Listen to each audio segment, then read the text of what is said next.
Nobody talks about the real reason your belly fat refuses to budge, even when you're eating perfectly and exercising daily. The medical establishment knows something about visceral fat music that changes everything. Research from multiple universities has revealed that visceral fat, the deep belly fat wrapping around your organs, contains significantly higher concentrations of cortisol receptors compared to other fat deposits. This creates a biological trap that most people never escape. When cortisol levels stay elevated, your liver continuously releases glucose into your bloodstream, forcing your pancreas to produce insulin. That insulin then shuts down fat burning completely, regardless of whether you're eating keto, fasting, or following any other diet plan. This cycle explains why tens of thousands of people do everything right nutritionally, but see zero results. The problem isn't your willpower. The problem is a hormonal pattern that keeps regenerating itself unless you interrupt it at the source.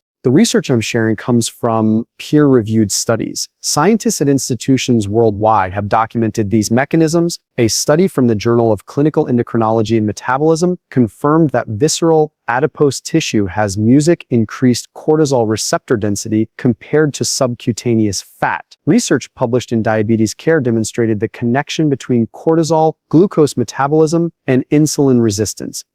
When doctors at major research hospitals measure cortisol production rates and visceral fat deposits, they consistently find strong correlations. Men with higher cortisol production show significantly more visceral fat accumulation and reduced insulin sensitivity. Your stress hormone directly influences where your body stores fat and how effectively your cells respond to insulin. Understanding this connection changes everything about weight management and metabolic health for people over 40. Visceral fat possesses a higher density of glucocorticoid receptors than other adipose tissue regions. When cortisol circulates through your bloodstream, music binds preferentially to these receptors in your abdominal fat cells. Visceral fat acts as an active endocrine organ, producing inflammatory compounds and interfering with normal metabolic function. The more cortisol your abdominal fat absorbs, the more resistant your cells become to insulin signaling. When cortisol levels rise from psychological stress, sleep deprivation, or dietary factors, your liver responds by breaking down glycogen stores and releasing glucose. This is a survival mechanism designed to provide quick energy during genuine emergencies. The problem occurs when this mechanism activates repeatedly throughout the day and night. Your pancreas detects the glucose surge and releases insulin to manage blood sugar levels. When insulin levels are elevated, your body receives a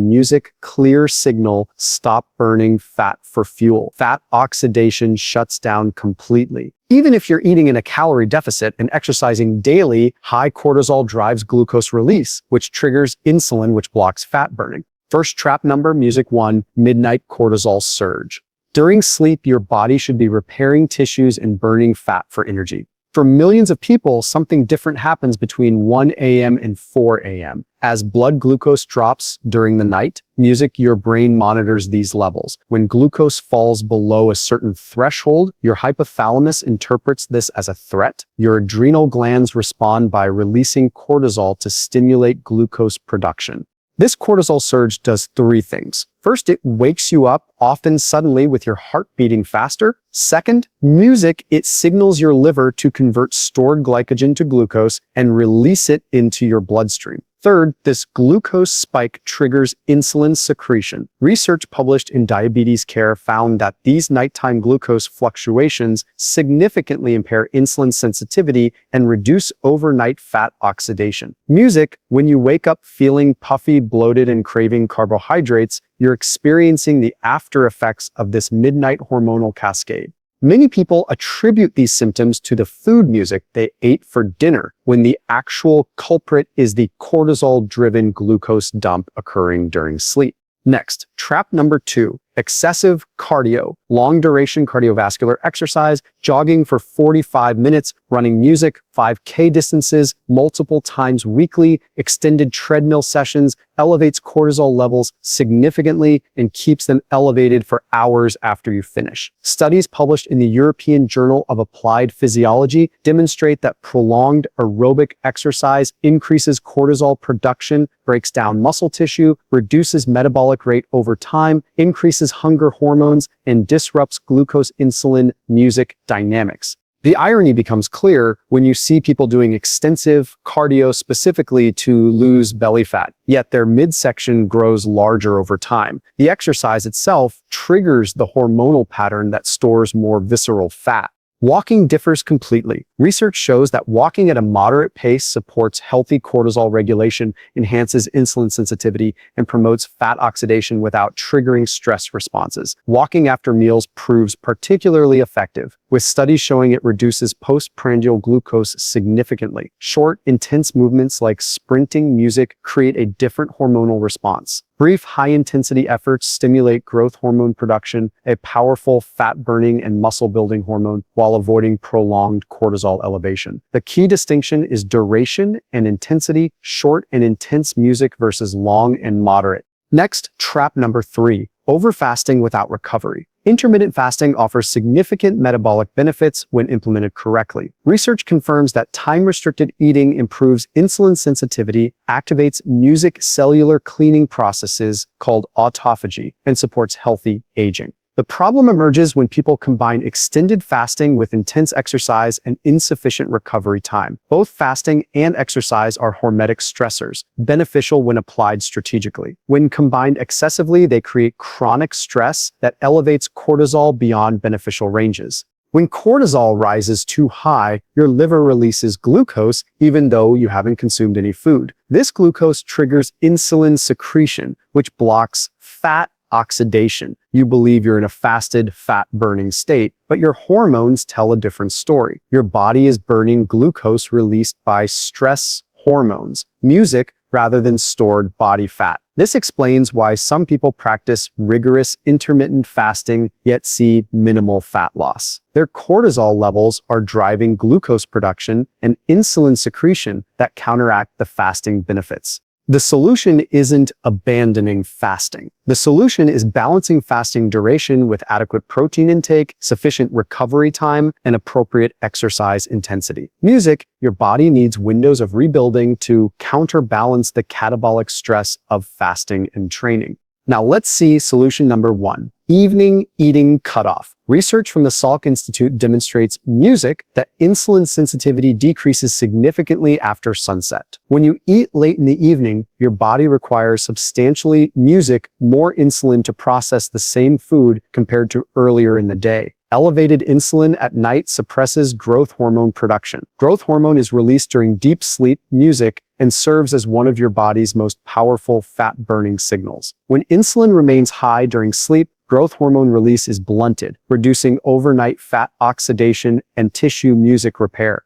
By stopping food intake at least 3 hours before bedtime, you allow insulin levels to decline before sleep begins. This timing supports several beneficial processes. Music, cortisol naturally decreases, insulin drops to baseline, sleep quality improves, music growth hormone production increases, and fat burning continues throughout the night. This single adjustment has helped thousands of people finally achieve the overnight fat burning they've been working toward. Your body can perform its intended nighttime functions, detoxification, cellular repair, and fat metabolism when you remove the insulin interference that late eating creates. Next, solution number 2, nighttime blood sugar stabilization. For people who consistently wake between 1 a.m. and 4 a.m. with racing hearts and active minds, a simple intervention can restore sleep quality. 1 tablespoon of raw honey mixed with a pinch of sea salt, consumed either before bed or upon waking. This works through specific metabolic pathways. Honey contains both glucose and fructose that your liver processes efficiently. The glucose provides immediate fuel, preventing the blood sugar drop that triggers cortisol release. The fructose replenishes liver glycogen stores. Sea music salt provides electrolytes that stabilize cellular function and prevent mineral imbalances that trigger cortisol surges.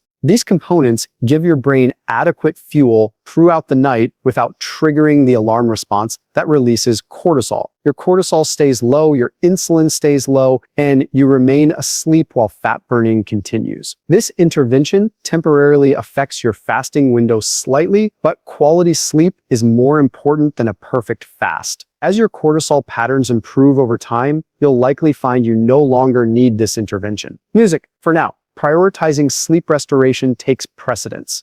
Next, solution number 3, post-meal movement. A meta-analysis published in Sports Medicine examined multiple studies on post-meal activity. Music, the research showed that light walking after eating reduced glucose levels by approximately 17% compared to remaining seated. Even brief walks of 2 to 5 minutes produced measurable benefits. When you walk after a meal, your muscles actively pull glucose from your bloodstream without requiring additional insulin. This insulin-independent glucose uptake means music lower insulin levels, which translates to reduced cortisol triggering, decreased visceral fat storage, improved sleep quality, and music faster metabolic recovery. A 10 to 20 minute walk after your largest meal provides optimal benefits. The timing matters. Walking immediately after eating or within 30 minutes produces the strongest glucose lowering effects. Research from the American Diabetes Association confirms that this simple practice significantly improves 24-hour glucose control. This intervention requires no equipment, no gym membership, no special skills. You simply stand up after eating and walk at a comfortable pace for 10 to 20 minutes. The metabolic benefits are substantial, music, and immediate.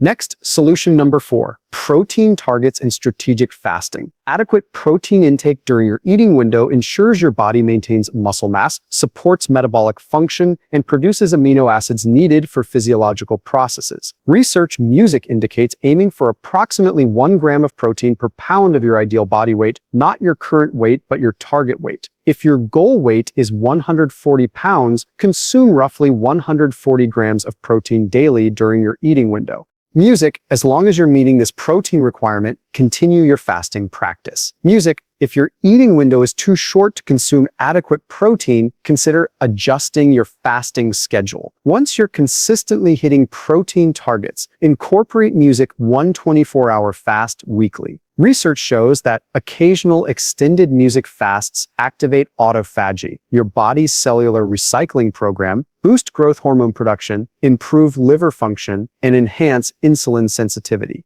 The key is sequence. Establish adequate protein consumption first. Music, then add extended fasting. Attempting extended fasts without sufficient protein intake on other days, music leads to muscle loss, metabolic slowdown, and cortisol dysregulation. Get the foundation right, then add advanced strategies. Music.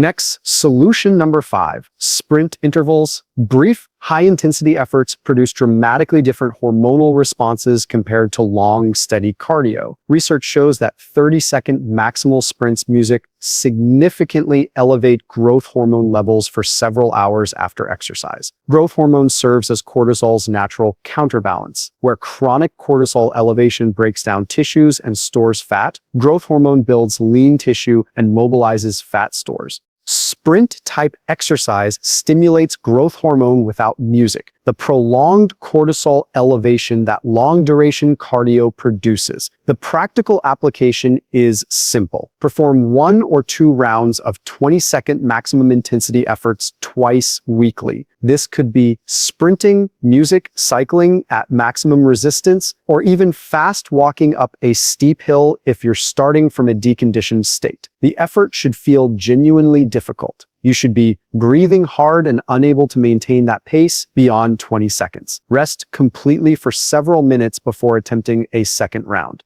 These brief sessions improve insulin sensitivity, stimulate fat-burning hormones, music, preserve muscle mass, and support healthy cortisol patterns, all without excessive training volume, maximum benefit for minimum time investment. Next, solution number 6, gratitude practice. Research published in Psychosomatic Medicine demonstrates that gratitude practice produces measurable physiological changes. Studies show that people who regularly practice gratitude experience reduced cortisol levels, with one study showing a 23% reduction in stress hormone levels. Gratitude activates your parasympathetic nervous system, the calming branch of your autonomic nervous system. This activation triggers the release of oxytocin, a hormone that directly reduces cortisol production. Multiple studies confirm that gratitude practices improve heart rate variability, enhance sleep quality, music reduce inflammatory markers, and support healthy glucose metabolism. This isn't philosophical advice. This is practical endocrinology. When you actively generate feelings of appreciation and thankfulness, your hypothalamic pituitary adrenal axis responds by reducing stress hormone output. Your cortisol declines, insulin sensitivity improves, and fat-burning processes can function normally. Daily gratitude practice. Can music take many forms? Writing 3 things you're genuinely thankful for each morning, verbally expressing appreciation to people in your life, or taking 2 minutes before sleep to mentally review positive aspects of your day. The specific method matters less than music, the consistency and genuine emotional engagement. Your hormones aren't music broken. They're responding exactly as designed to the inputs you're giving them. The problem is that modern living creates inputs that trigger survival responses continuously. Visceral fat concentrates cortisol receptors, making your belly fat uniquely responsive to stress hormones. Elevated cortisol stimulates glucose release. Rising glucose triggers insulin secretion. High insulin shuts down fat burning. Chronic cardio keeps cortisol elevated. Nighttime eating blocks growth hormone. Midnight blood sugar drops trigger cortisol surges. Excessive fasting without recovery adds more stress. Each factor compounds the others, but you're not trapped. Stop eating 3 hours before bed. Use honey and salt if you wake at night. Walk after meals. Meet your protein targets. Replace long cardio with brief sprints. Practice genuine gratitude daily. These aren't quick fixes. They're sustainable approaches that work with your physiology. They address the hormonal patterns, creating the problem instead of fighting symptoms. If this information helped you, click the like button. Share this music with someone struggling despite doing everything right. Subscribe for more evidence-based health information.